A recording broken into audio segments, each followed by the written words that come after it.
अस्सलामु अलैकुम वरहमतुल्लाह। मेरे दोस्तों और मेरे बुजुर्गों, आज मैं आपको बयान करूंगा कि नमाज पढ़ने वाला जो आदमी है उसके आगे से अगर कोई गुजर जाए तो उस गुजरने वाले को कितना गुनाह होगा और जो नमाज पढ़ रहा है उससे क्या करना चाहिए। तो इस मसले में सही मुस्लिम शरीफ में हदीस है और मुश्कात शरीफ में भी हदीस है, बिल्कुल सही सनद से, कि हज़रत अबू जहीम रजी अल्लाह ताला अन्हो बयान करते हैं कि रसूलुल्लाह सल्लल्लाहु अलैहि वसल्लम ने फरमाया कि अगर नमाज पढ़ने वाला जो बंदा है उसके आगे से जो गुजरने वाला है उसको पता चल जाए, गुजरने वाले को पता चल जाए कि नमाजी के आगे से गुजरने का कितना गुनाह है, अगर वो जान ले तो वो 40 साल अपनी जगह पर उसी जगह गुजरने से पहले उसी जगह खड़ा होना पसंद कर लेता मगर उसके आगे से ना गुजरता, अगर उसको पता चल जाता कि इस गुजरने का कितना गुनाह है। तो मेरे भाइयों, इस सही हदीस से पता चला कि नमाजी के आगे से गुजरना कबीरा गुनाह है और इससे बचना चाहिए।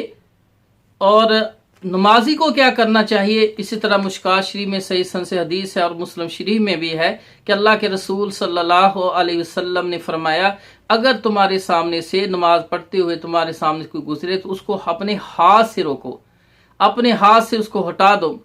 अगर फिर भी वो आगे बढ़कर फिर गुजरने की कोशिश करे तो उसको जोर से हटाओ।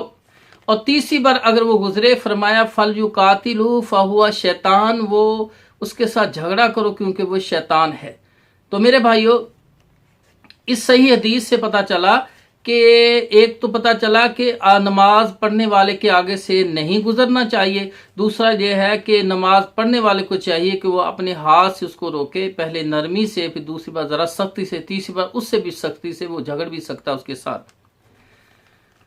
और दिगर हदीस में है कि नमाज पढ़ने वाला जो है उसको चाहिए नमाज पढ़ने से पहले अपने आगे एक सुतरा रख ले, अपने आगे सुतरा रख ले ताकि उसके परली तरफ जो आदमी गुजरे उसे कोई नुकसान नहीं होगा। तो मेरे भाइयों, क्योंकि एक तो यह है कि नमाजी आगे से अगर गुजर जाए, कोई चीज़ गुजरे तो उससे नमाज नहीं टूटती, सही हदीस से यही है। और जो गुजरने टूटने वाली रवायतों मैंने बयान किया कि वो मनसूख है। तो दूसरा है कि हमें हुक्म है कि नमाज पढ़ने वाले को वो अपने हाथ से अपनी इस्तात के मुताबिक रोके।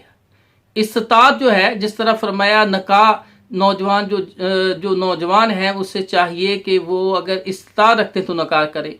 या फरमाया सही मुस्लिम में कि अगर कोई खिलाफ शरा काम देखो तो तुम्हारे अगर अंदर ताकत है तो हाथ से रोको, अगर इतनी ताकत नहीं है तो ज़बान से मना करो, अगर इतनी भी ताकत नहीं तो दिल से बुरा जानो।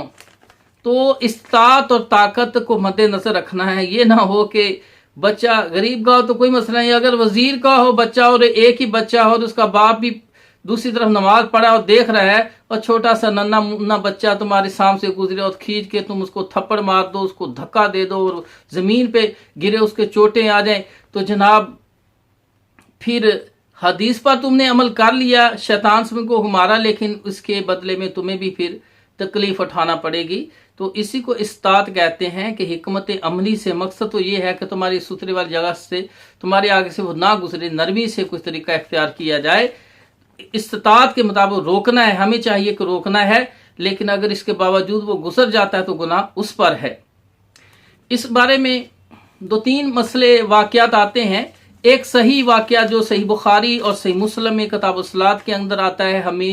हुमैद बिन हलाल रहमतुल्लाह फरमाते हैं, मैं और एक मेरा दोस्त दोनों आपस में दीनी बातें का तबादला ख्याल कर रहे थे। अबू साले समान रहमतुल्लाह आए, कहने लगे मैं इस मसले में तुम्हें एक हदीस बयान करता हूँ, अबू सईद खुदरी रजी अल्लाह ताला अन्हु से मैंने सुनी है और खुद उसको इस पर अमल करते हुए भी देखा है।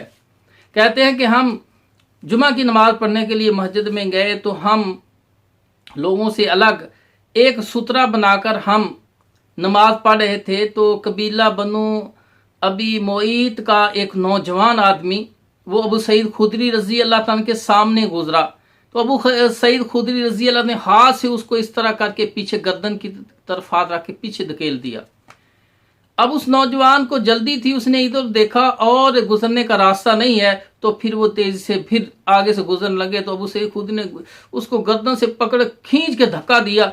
तो फिर क्या हुआ, नौजवान को गुस्सा आया, नौजवान ने उसकी बेइज्जती शुरू कर दी, उससे झगड़ना शुरू कर दिया कि जिस तरह कहते हैं तू सलाम फिर मैं तुम्हें निबड़ता हूं। तो मेरे भाइयों, लोग बहुत से इकट्ठे हो गए, उनको छुड़ाया और समझाया। फिर वो नौजवान अब मरवान बिन हकम के पास गया, हाकम के पास, उससे शिकायत की अबू सईद खुदरी रजी अल्लाह ताला की। तो अबू सईद खुदरी को मरवान बिन हकम ने बुलाया और उससे पूछा, भी ये तेरा जो भतीजा है तुम्हारी शिकायत लेके आया, क्या मामला, क्या बात हुई। अबू सईद खुदरी रजी अल्लाह ताला ने फरमाया, मैं नमाज पढ़ रहा था तो अल्लाह के रसूल ने फरमाया है कि जो नमाज पढ़े उसके आगे से गुजरे तो उसको हाथ से रोक दे। अगर वो हाथ से पहली बार रोके तो अगर ना रुके तो उस सख्ती से रोके, अगर तीसरी बार भी गुजरे फरमाया फल युकातिलहु फहुवा शैतान, वो उसको उससे झगड़ा करो, लड़ाई करो, वो शैतान है। तो मैंने इसको जोर से धक्का दिया, मैंने तो हदीस पर अमल किया है, शैतान समझ के रोका है। तो मेरे भाइयों, सही दलील से ये मिलता है कि इस्तात के मुताबिक उससे रोकना है, जितनी हमारे अंदर इस्तात है इसके हिसाब से हमें रोकना चाहिए। तो इसी तरह तहावी शरीफ में सही सनद से रवायत है, तो हजरत सईद बिन मुसैयब रहमतुल्लाह अलैह, सईद बिन मुसैयब रहमतुल्लाह कबीर ताबी हैं, वो फरमाते हैं बेशक मैंने हजरत अली रजी अल्लाह ताला से और हजरत उस्मान गनी रजी अल्लाह से सुना, वो फरमाते हैं कि नमाजी के आगे से कोई गुजरे तो इससे नमाज नहीं टूटती, और तुम जितनी इस्तात रखते हो जो आगे से गुजरे उसको हाथ से हटा दो, जितनी इस्तात रखते हो। तो मेरे भाइयों, अपनी ताकत के लिहाज से उसे रोकना चाहिए। तो इंशाल्लाह एक या दो बार करने से रुक जाता है। और हमें भी चाहिए कि जब भी नमाज पढ़ें, जिस तरह अल्लाह के रसूल सल्लल्लाहु अलैहि वसल्लम एक सुतून को आगे सुतरा बना के नमाज पढ़ते थे, इसी तरह सुतरे के और तुम्हारे दिल में कम से कम थोड़ा फासला हो, ताकि कोई चीज़ उसको रोकना भी आसान हो और दूसरा गुजरने वाला भी देखे कि यहाँ से गुजरना मुश्किल है, पीछे से और रास्ते से गुजर जाए। या लोगों का ख्याल करना चाहिए कि मैं नमाज पढ़ रहा हूँ, ये ना हो कि इधर वाले लोग उधर जाना चाहेंगे तो और कोई मेरे इसके अलावा कोई रास्ता नहीं है। तो ये हमें सोचना चाहिए कि सुतरा किस चीज़ को बनाना है। कम से कम सुतरा जो है 2 ज़िरा यानी 2.5-3 फुट होना चाहिए। बर्छी भी हो सकती है, नेज़ा भी हो सकता है, ऊंट का पालान एक होता है, लकड़ी होती है, वो तकरीबन 2.5-3 फुट की होती है। इस तरह की कोई चीज़ आगे गाड़ लेनी चाहिए। तो मेरे भाइयों, नमाजी के आगे से गुजरना कबीरा गुनाह है।